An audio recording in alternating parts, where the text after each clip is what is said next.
Let's begin by appreciating our gathering here, appreciating being together, and letting that settle into your body.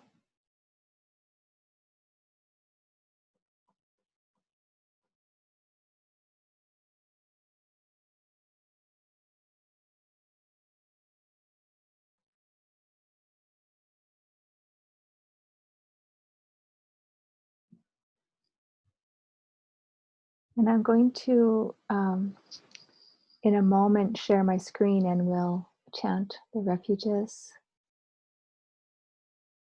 And then I'll lead a sit. But I want to say the word about the theme tonight. And we've been talking about wisdom for the last 6 weeks. And we're going to continue that for this week and next week. That wisdom, this 8th factor in the Eightfold Path, and this wisdom of how we cultivate peace and how we abandon states that lead us away from peace. And I'm going to talk specifically tonight about joy, and I want to say quiet joy. And you may know that I'm teaching a class about this, and we'll have a day long, June 27th. But I've also been learning new things about this from another course I'm coaching in for the Insight Meditation Society. So I want to share some of that tonight. And so in the meditation tonight, I'll invite us to just turn towards this quiet joy and see what we can discover. And so I'll share the screen and we'll offer the chant.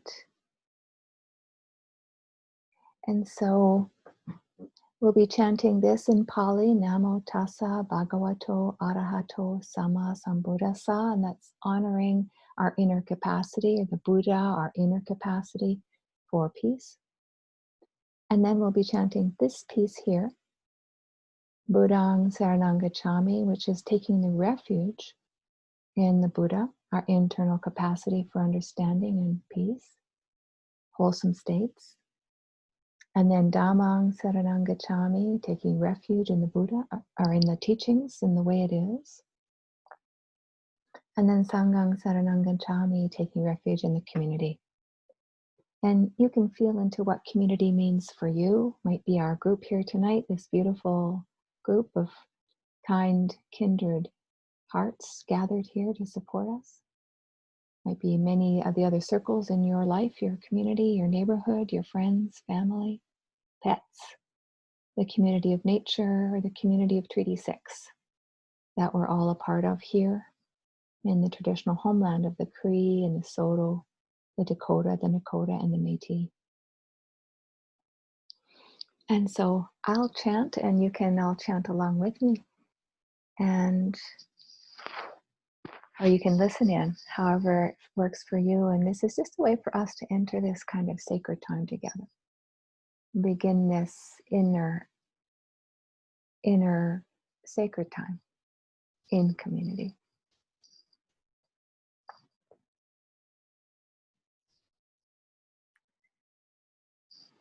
Namo Tassa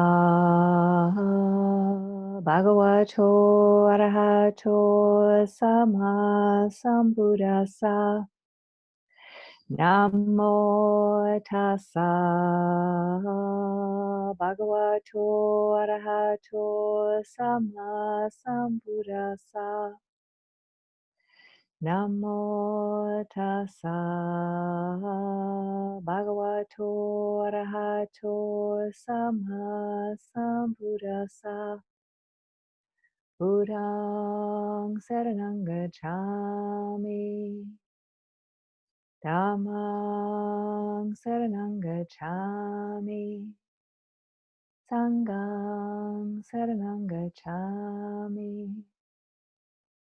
Tutiyampi Buddhaṃ Saranam Gacchāmi. Tutiyampi Dhammang Saranam Gacchāmi. Tutiyampi Sanghang Saranam Gacchāmi. Tatyampi Buddhang Saranam Gacchami. Tatyampi Dhammang Saranam Gacchami. Tatyampi Sangham Saranam Gacchami.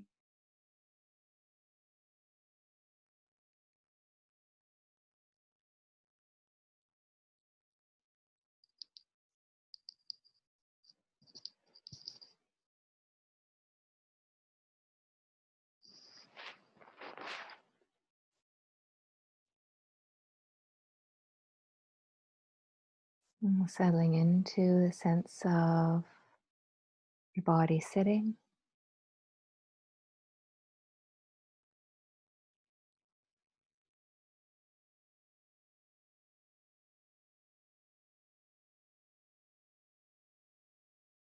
resting into the contact, the feet on the floor, the hips on the chair, back supported.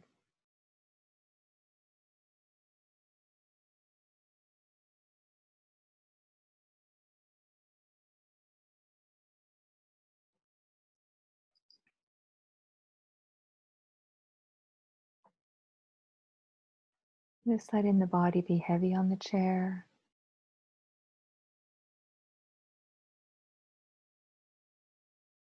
Feel the support of the chair.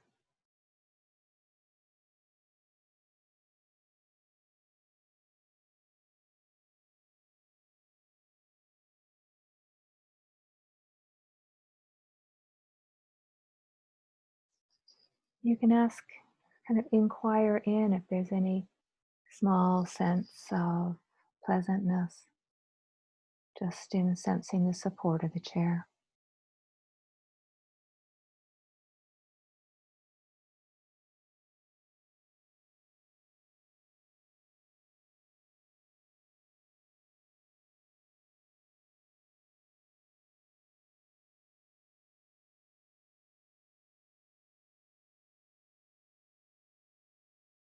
And sensing the breath as it comes in,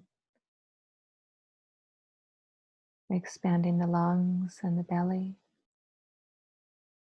the side body and the back body.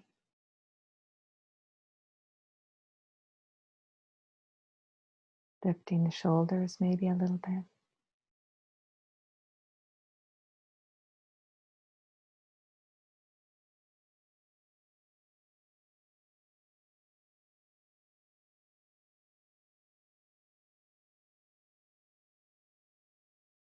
Noticing that there's no work required to let the breath breathe. We can let the ebb and flow of the breath just breathe all by itself.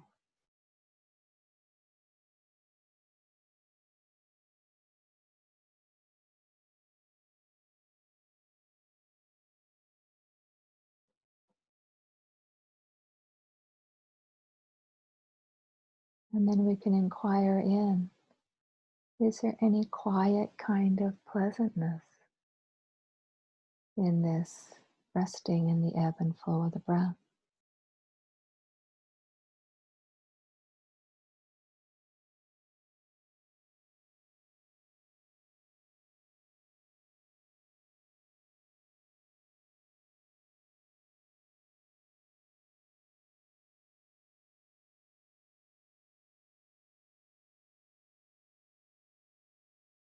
You may not sense any pleasantness in all the areas I invite your attention. It's more setting the radar out for it and checking in gently as for any small, quiet sense of sweetness, resting, ease.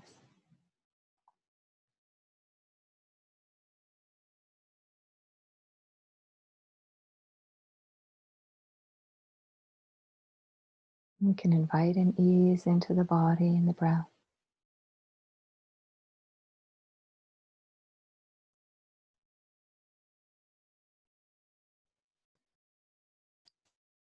Just sensing if there's any pleasantness in that, and in simply inviting in this kind way, or in any kind of settling with the invitation.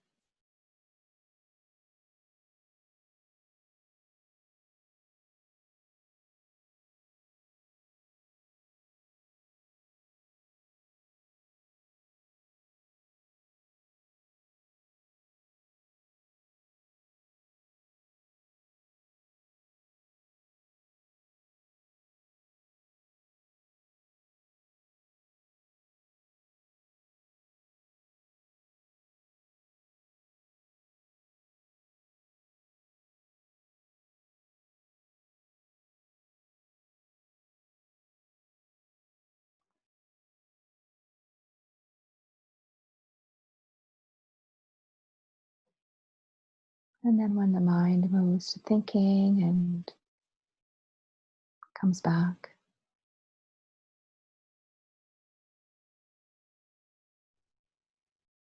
there might be a little judgment there when the mind comes back. That may be an automatic kind of judgment. Oh, shouldn't be thinking, or should be able to stay on the breath. When we can ease that judgment, just realize it's a conditioned reaction and be relaxed about that.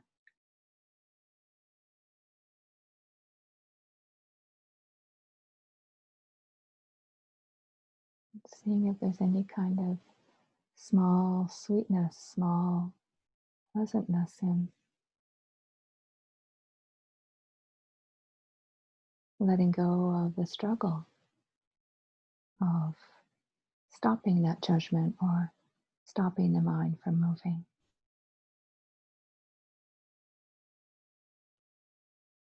Just letting that ebb and flow of the mind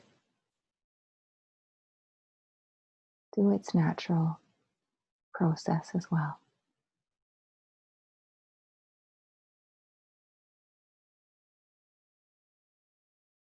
And settling into the body and the breath again. Steadiness of the body. Support of the breath.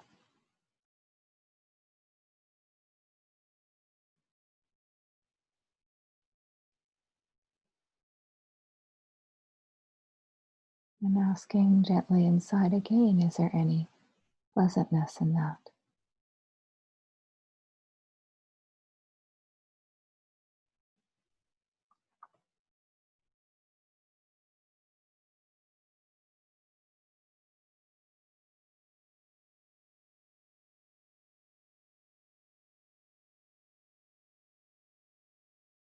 Any sense of a calming in the body and any pleasantness there?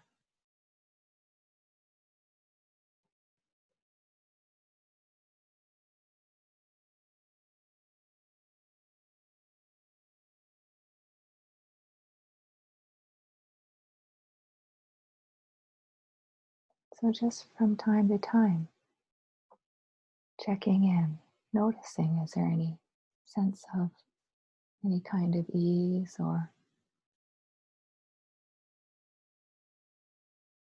quiet joy present?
So dear friends, welcome.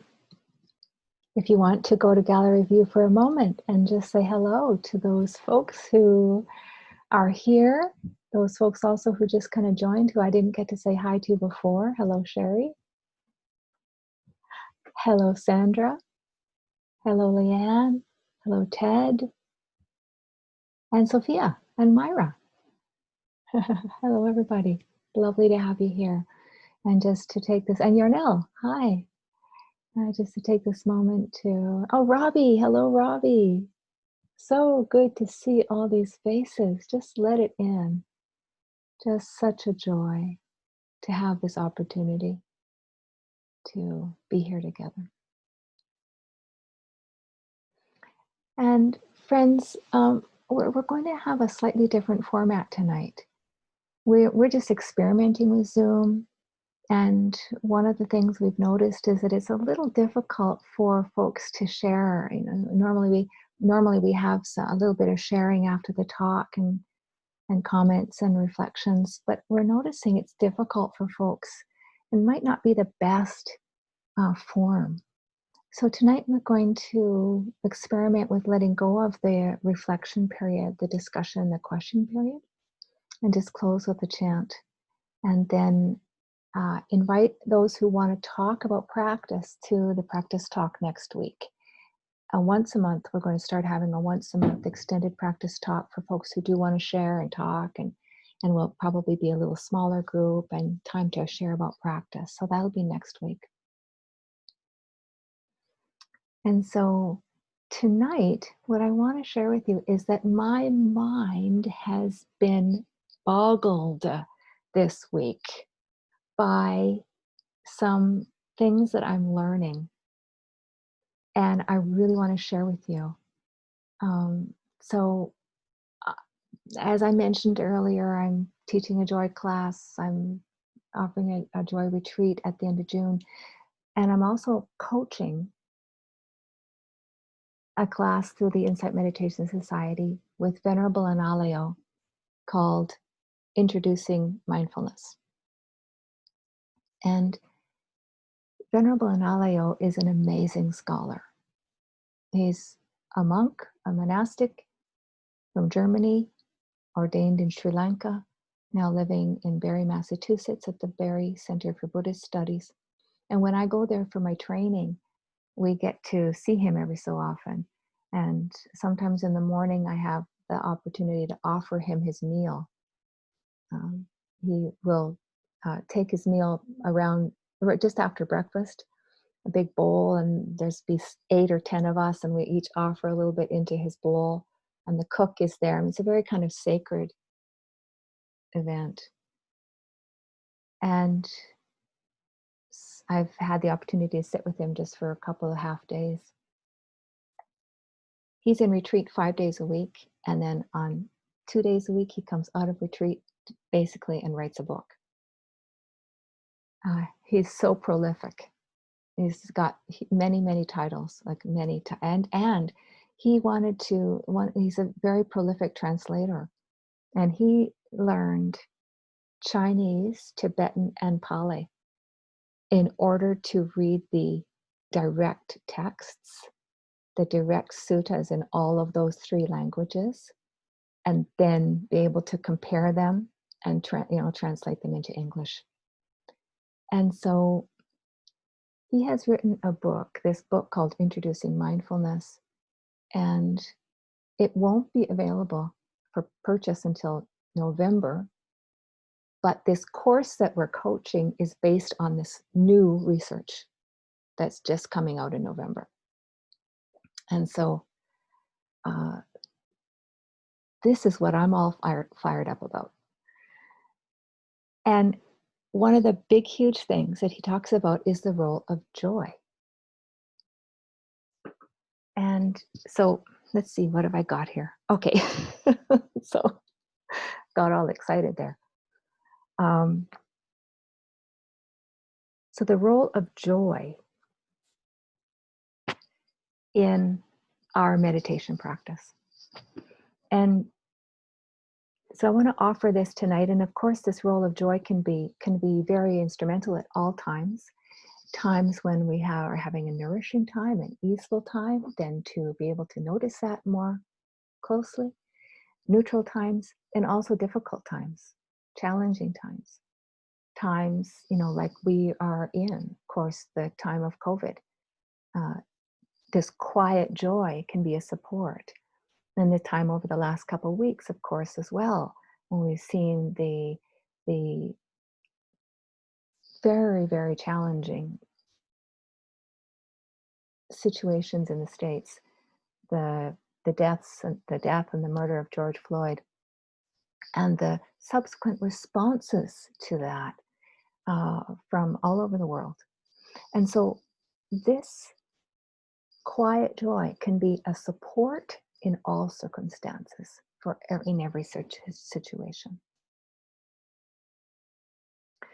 And so one thing that we have noticed in the last month, as we've been working with wisdom, one of the patterns was that as we calm the system, we can see more clearly. We've been talking a lot about this clear seeing and how it leads to wisdom. Wisdom being how we see how to cultivate patterns of peace in the mind and abandon patterns that lead away from peace. And one of the things we worked with closely was noticing I kind of got a hands up on this one week, that most people notice when they go to meditate that they have a busy mind. Anybody still in that boat? Few. Oh yeah, a lot of hands going up. Yeah, got a busy mind. So one of the ways we worked with that, or one of the ways I offered to work with that, first of all, noticing that's very clear seeing, to see how it is in the mind. And then I talked about relationship with that, clearly seeing how our relationship to the thoughts can either agitate them more or lead them to calm down. This relationship of allowing them and letting them be, or the relationship of struggling against them and try to push them and stop them. And so if we try to push them and stop them, is it our experience that they can be agitated more? Is that's generally what we can see? Or if we can find a relationship of peace with them, sometimes they can calm a little bit. So this is one of the approaches that we've been practicing. One of the clear seeing, really very concretely in our meditation practice, how to clearly see what's happening and promote, support peace in the mind. And so I want to offer the practice tonight of joy, of quiet joy. And this is a practice that can also help the mind settle, calm, and be less distracted. So I want to start by talking about or bring in the Satipatthana Sutta, which is one of our foundational suttas. I've talked about it a fair bit. It's the foundations of mindfulness, or the establishments of mindfulness, and it goes through a whole array, really basically our whole experience in life, the body and the breath and various ways of being with the body, and then various ways of being with the mind with mindfulness. So there's the body, and then there's various aspects of mental states. Then the practices or the instructions are how to be with all these mental states with mindfulness and wisdom. Now, a preceding sutta, according to Venerable Analayo, is what we call the mindfulness of breath, or the Anapanasati Sutta. Sati is mindfulness. So Satipatthana is the establishment of mindfulness. Anapanasati, sati again, mindfulness, anapana, the breath. So that preceding sutta is the mindfulness of breath. Now, in the mindfulness of breath sutta, there are, I want to say, 8 major instructions. And this is focusing on the breath. So the first one is to be with the breath, know if it's long or short. Be with the breath, and then be with the whole body, just noticing that, kind of the way we did in our meditation tonight, just noticing the breath, noticing the whole body. And then the third and fourth instructions are notice joy, notice the calming of the mental, of the thinking. And then the next two are noticing the gladdening that can come with calming the mind and the subsequent settling into concentration. And then the last are noticing letting go and liberation in the mind. Now, when the reciters apparently were reciting the breath meditation, and then the teachers started to share about the foundations of mindfulness. They brought the teachings from the breath meditation over to the foundations of mindfulness teaching, the Satipatthana Sutta, but they only brought the first two, breath and whole body. And Venerable Analayo says that's, kind of just happens, they want to focus on that.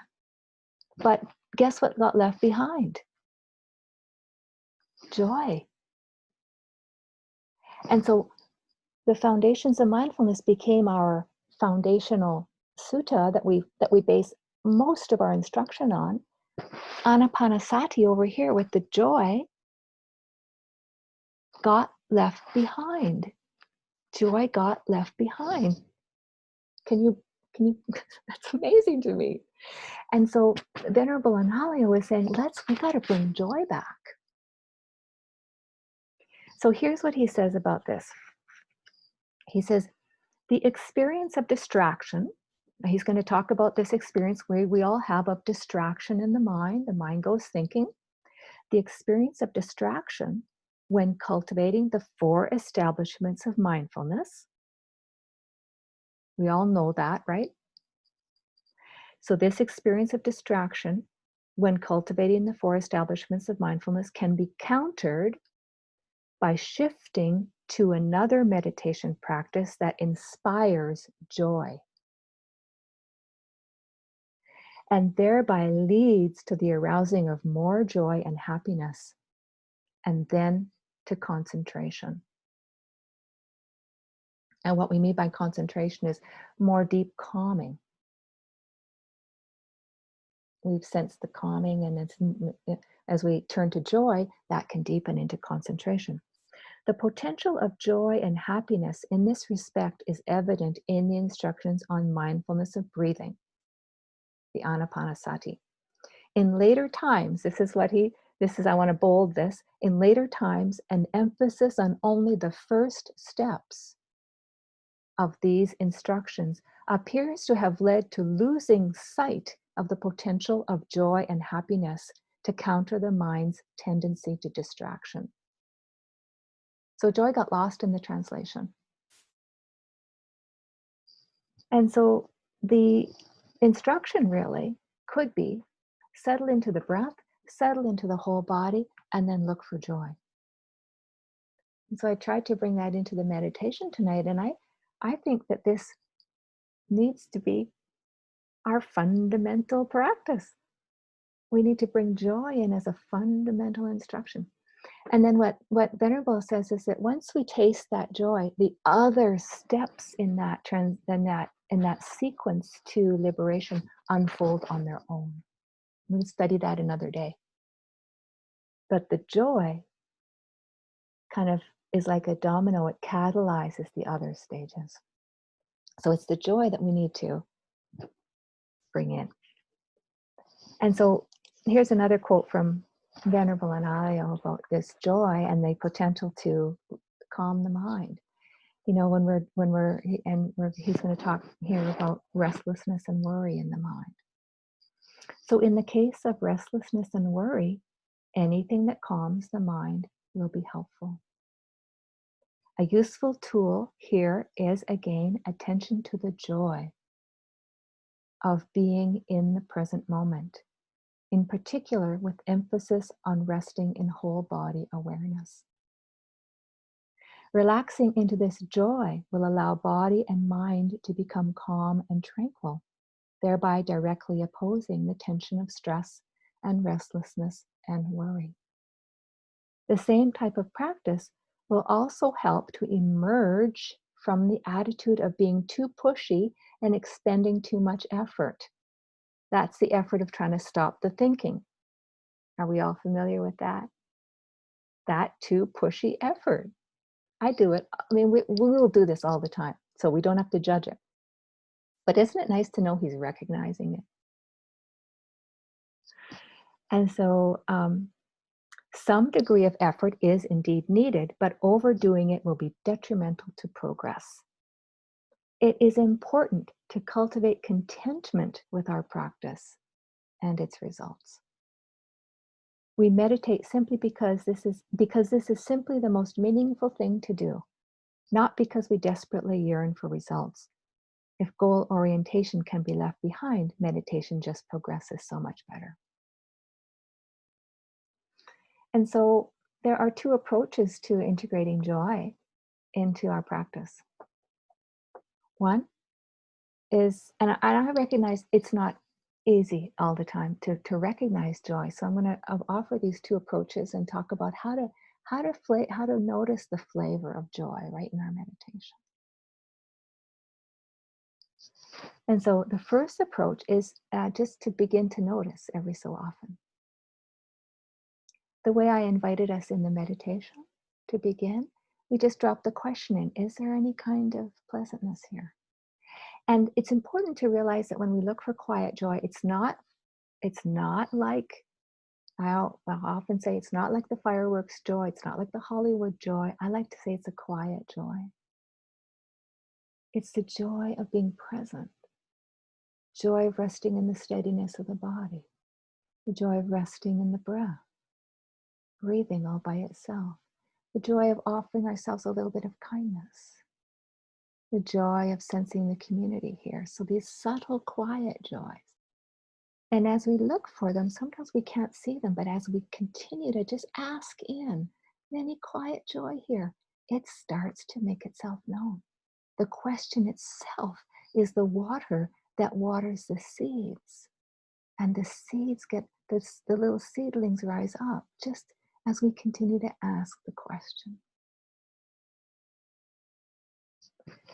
So here's Venerable Analayo on this approach of asking every so often. I'm going to quote him a couple more times because it's just so good to hear from him. You know, he's giving us permission, not just permission, direction.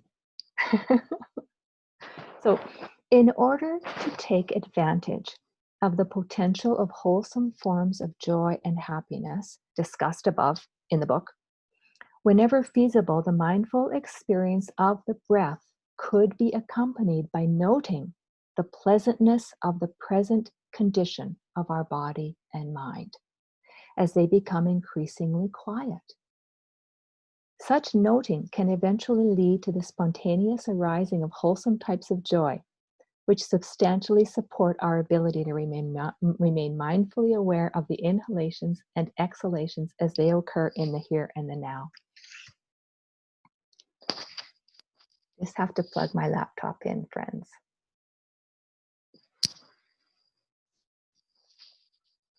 Otherwise, our joy fest would change. And so, you see what he's saying? He's just saying, note it. Just note it. Just notice it. Just ask in about it. That's all.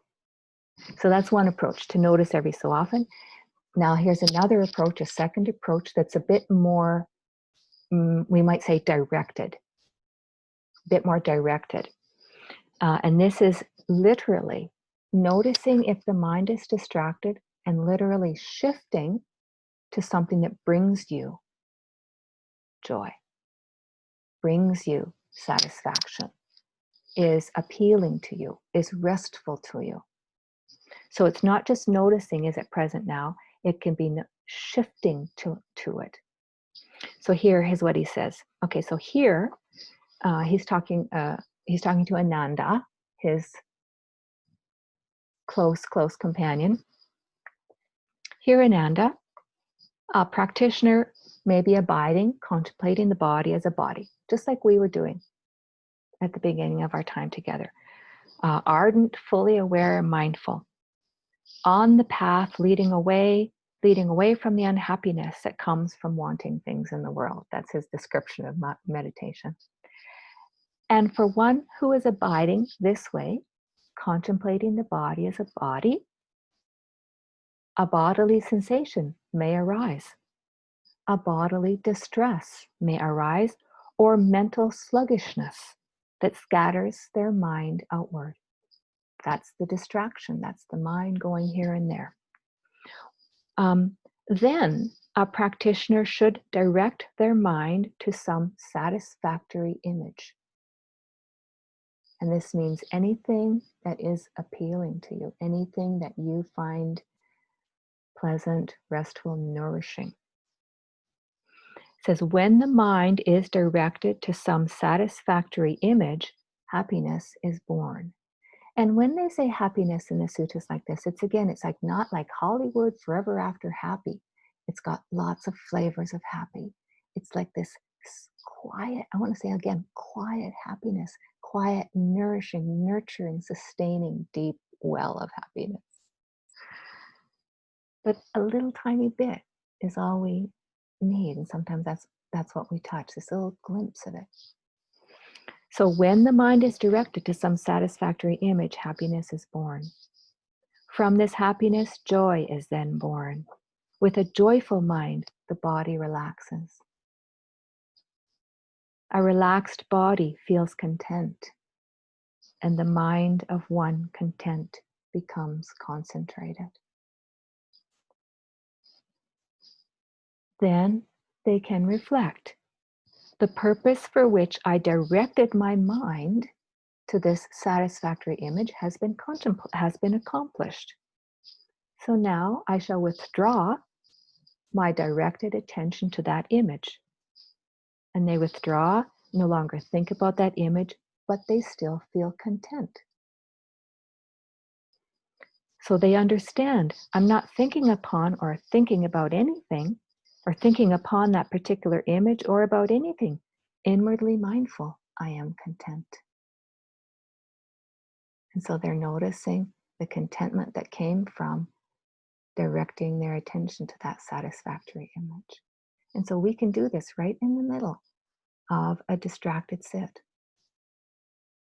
We can notice, first of all, is there any happiness here? There might be happiness simply in noticing, simply being present, even if the sit is distracted. That could be the happiness you notice.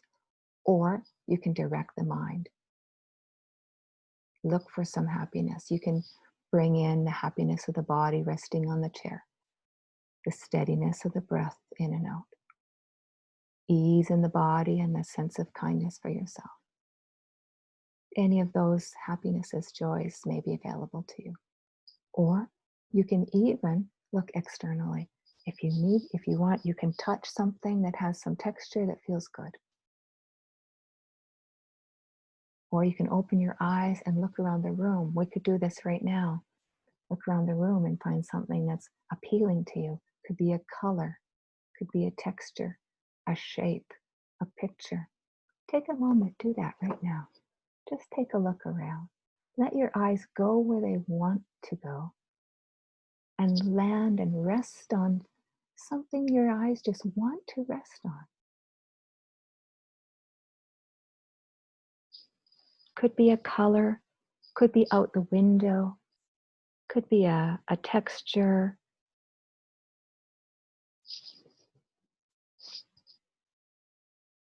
And when you find something that's appealing to the eyes, just let your gaze rest there for a little bit. Just rest there. See what happens in your body. Just notice what happens in the body as you rest with that object, that pleasing object.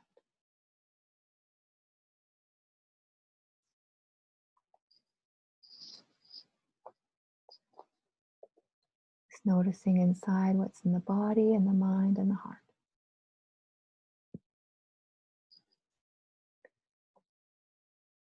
This may not always bring about a calming, but in many, many times, many folks have invited into this. There can be a little calming just by bringing our gaze to something that feels appealing. And so this is what the Buddha is talking about here. And then we can notice that inner settling, that inner contentment.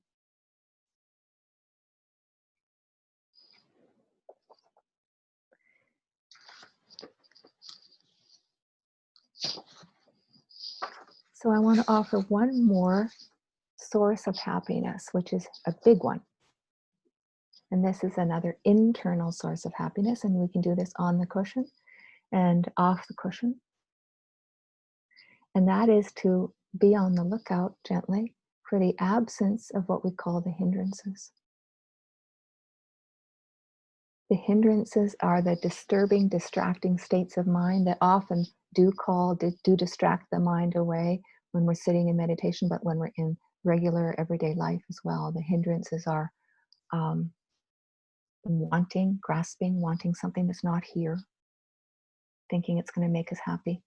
Ill will towards what is here. They're kind of the flip side of the same coin. Sluggishness in the mind, that kind of heaviness in the mind, or sluggishness in the body, or doubt. Those are the hindrances. And the Buddha just named those 5 because they're major difficult energies in our mind. And so we can also be on the lookout for when those hindrances are not present. This is really exciting. This is an exciting one for me. The hindrances are not present more than we think. And yet those moments go by unnoticed. And as we begin to put the radar out for those moments, we will begin to notice them more. Here's what Venerable says about this. He says, based on the joy of seeing the mind free from the hindrances, we could next turn to cultivating tranquility. Having dwelled for however long seems appropriate in tranquility, we can move on to cultivating the awakening factors and the awakening themes. And so the joy of the mind free from hindrances, if we have the absence of wanting, the absence of discontent, there's contentment there. I couldn't believe today I was doing walking meditation in the back alley. And just because I had the radar out, I walking in the back alley. What did I find in the back alley? I found the absence of discontentment. I found contentment just for a few moments, walking in the sunlight in the back alley. Without ill will in the mind, we have friendliness, kindness, softness, gentleness.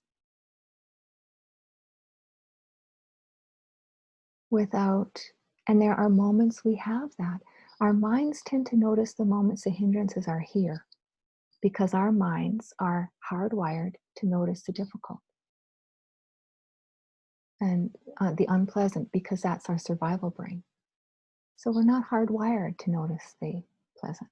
We're just going to help our brains be a little bit more in that direction. So ill will, the absence of ill will, kindness. The absence of sluggishness in the mind and the body, alertness. There are more moments of that than we think. The absence of doubt, curiosity.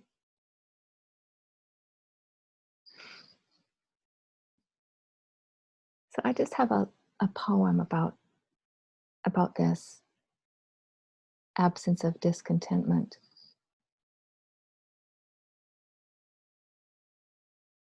Absence of wanting, desire, that unwholesome desire. Desire itself can be wholesome or unwholesome. This is by Ryokan, Japanese monk in 1700s, and he says, without desire, everything is sufficient. With seeking, myriad things are impoverished. Plain vegetables can soothe hunger. A patched robe is enough to cover this bent old body. Alone I hike with the deer. Cheerfully I sing with village children. The stream beneath the cliff cleanses my ears. The pine on the mountaintop fits my heart.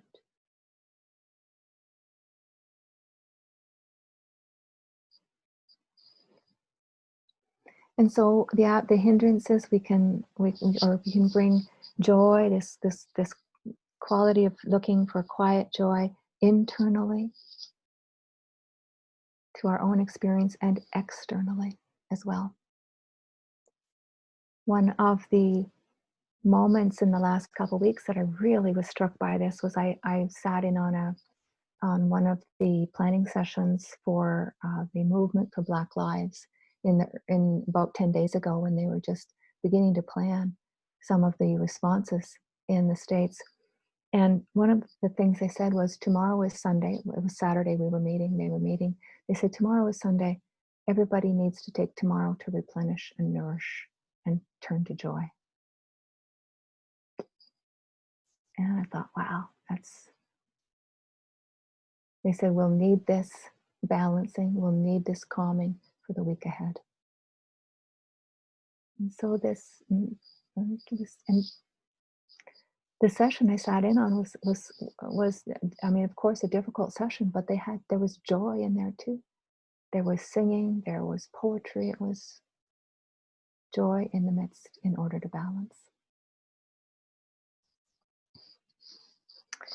And so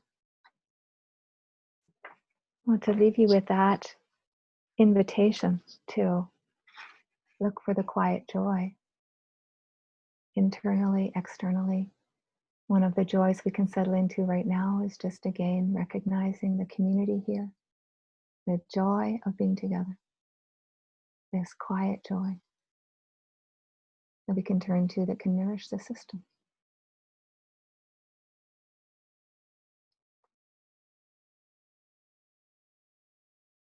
So if you wish to just reflect on what it is that you might already know as a quiet joy for yourself.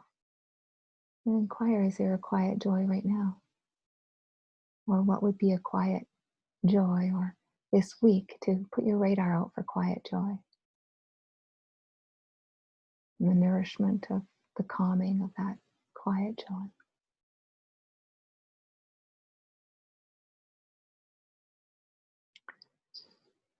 And so we're going to dedicate the merit of our practice, and then we will have our announcements, and then we're going to close with a chant, another chant. And so may the benefit of our practice that we have cultivated here tonight benefit our own heart and ripple out to benefit all beings. May this generous effort that we have put in tonight be a cause for the liberation of all beings, a cause for peace for all beings.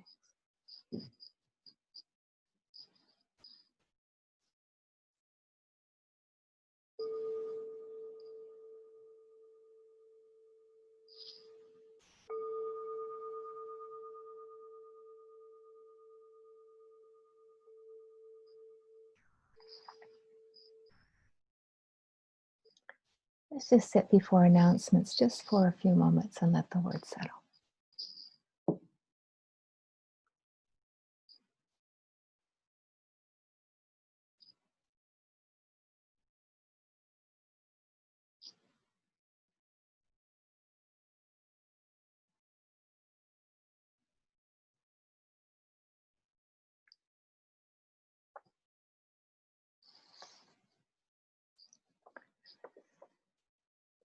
And so, dear friends, we have some announcements, and I'm going to start with two of them. we have in 2 weeks, June 24th, 3 of my colleagues are coming from the IMS teacher training to share our time together. Rachel Lewis is coming from Vancouver. She's an amazing chanter, and she's put together her own songbook of chants. So she's going to join us and do some chanting. And then Devin Barry and Tara Malay are coming from Massachusetts. I like that saying they're coming from Massachusetts and Vancouver. And Devin is they're all amazing. Devin has initiated a form of retreat called Deep Liberation, where he takes yogis who are descendants of slaves to the plantations in the States where they sit and meditate in deep, deep, deep healing processes of their own trauma, ancestral trauma, and then also connecting with the whole community to heal. Beautiful work. And then Tara Malay is also an amazing teacher. She's a Hindu ancestry, and so she brings a very rooted perspective in the tradition.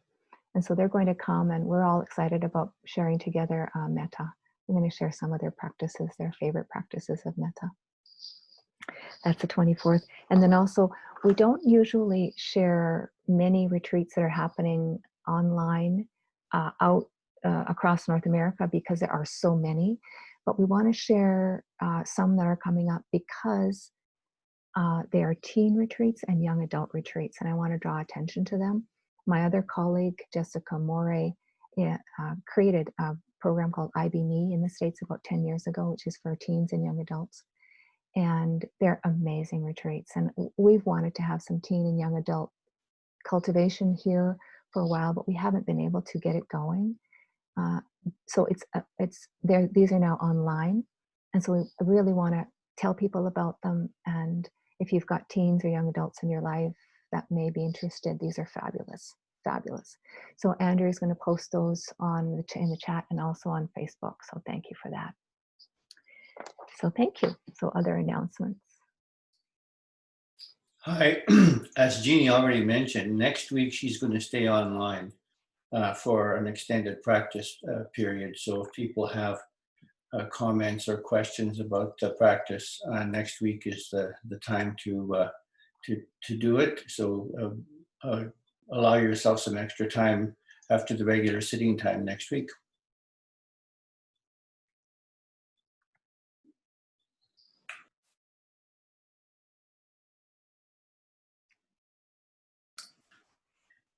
So Carol Joner, did you want to do the next one? Jeannie's already done it. Oh, Jeannie's already done it. Yeah, right. Okay, Doris, I guess. Can you give us our the big view? No, where's Doris? I'll speak on Doris's behalf. I'm not sure if her audio is working today. On Saturday, June 27th, we're having our day-long, spring day-long, even though it's in the first weekend of summer. The topic is on gladness and quiet joy. It's a freely offered retreat with an opportunity where you can practice dana to support Jeannie and the teachings. The details to register are on our website, and it'll be a lovely time. It's on Zoom, and we welcome everyone to join us. Well, this announcement is one that we usually do on Metta Night, but on our last Metta Night, we didn't get around to doing it, so I'm doing it tonight. So it's about our Care and Connection Circle. It's a group of us that belong to the Sangha who offer metta practice, kindness practice for loved ones, any of you or any of your loved ones who feel like they would need special care at this particular time or any time. And so, we do this in order for you to know that we're with you in spirit and that we're concerned about you and we care about you. and I keep in contact with that person or people, whatever it is, for as long as they feel they need that practice. So if you're interested in this and you'd like to and you need it, just go onto the web page. It's under About Us. That's where you'll find all about it. Thanks. Thank you so much. Thank you. I really appreciate everyone who makes these announcements. This is our planning committee, and they just work a lot for our Sangha. So thank you so much. And so we're going to close with a chant, and Andrew's going to play the music, and we can chant all together. And just as a little bit of a survey, like are people maybe go on? Can people go on speaker view, so you just see me for a moment? I'd like to get a sense of everyone's how is chanting for everybody. Is like a thumbs up if you like it, a thumbs to the side if you've got mixed feelings.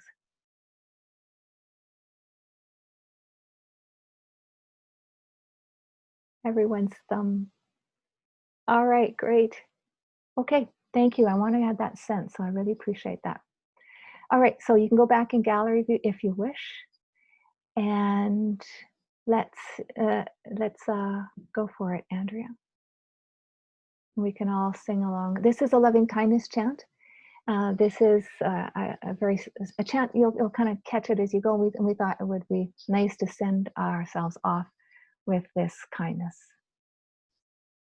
Put this tune in. Filled with loving kindness, may I be well, may I be peaceful and at ease, may I be happy, may you be filled with loving kindness, may you be well, may you be peaceful and at ease, may you be happy, may we be filled with loving kindness, may we be well, may we be peaceful and at ease, may we be happy.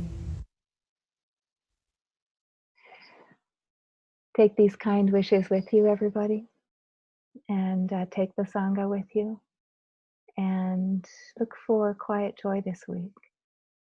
And so we wave ourselves out and look forward to seeing you next week and wishing you a gentle week.